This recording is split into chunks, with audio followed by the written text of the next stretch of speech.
नमस्कार, one India Hindi में आपका स्वागत है और मैं हूं आपके साथ विवेक। दुनिया भर में फैले कोरोना वायरस के बीच विवादों में चल रही एस्ट्राजेनेका की कोविड वैक्सीन को एक बार फिर से हरी झंडी मिल गई है। कई यूरोपीय देशों ने गुरुवार को कहा कि वो इस वैक्सीन से अपने अपने देश में फिर से वैक्सीनेशन शुरू करने जा रहे हैं।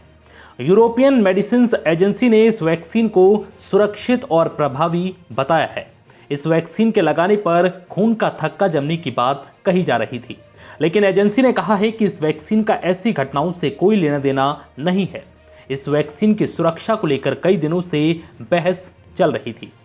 ईएमए ने गुरुवार को कहा है कि एस्ट्राजेनेका टीके से खून के थक्के जमने का खतरा नहीं है और इसके इस्तेमाल के फायदे खतरे से ज्यादा हैं। इस घोषणा के बाद से Germany, France, Spain, Italy, Netherlands, Portugal, Lithuania, Latvia, Slovenia और बुल्गारिया ने इस वैक्सीन से वैक्सीनेशन फिर से शुरू करने की बात कही है।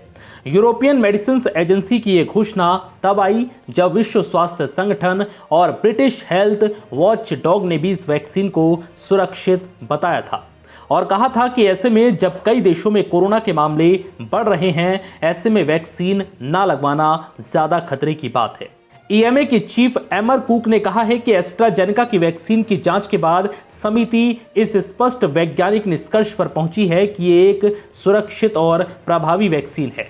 उन्होंने ये भी कहा कि समिति ने यह भी पाया है कि वैक्सीन का थ्रोम्बोम्बोलिक घटनाओं या खून का थक्का जमने की घटनाओं से कोई संबंध नहीं है। हालांकि एजेंसी ने यह भी कहा है कि वो दुर्लभ क्वालिटिंग डिसऑर्डर से वैक्सीन के किसी संबंध को निश्चित तौर पर खारिज नहीं कर सकती।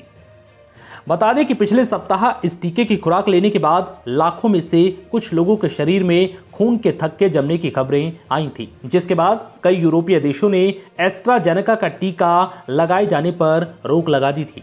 जर्मनी, फ्रांस और अन्य देशों ने कहा था कि वो टीके की खुराक देने से पहले यूरोपियन मेडिकल एजेंसी के द्वारा इसकी मंजूरी देने का इंतजार करेंगे और अब आखिरकार लंबे इंतजार के बाद यूरोपियन मेडिसिन एजेंसी ने इसकी मंजूरी दे दी है। फिलहाल इस वीडियो में इतना ही। नमस्कार।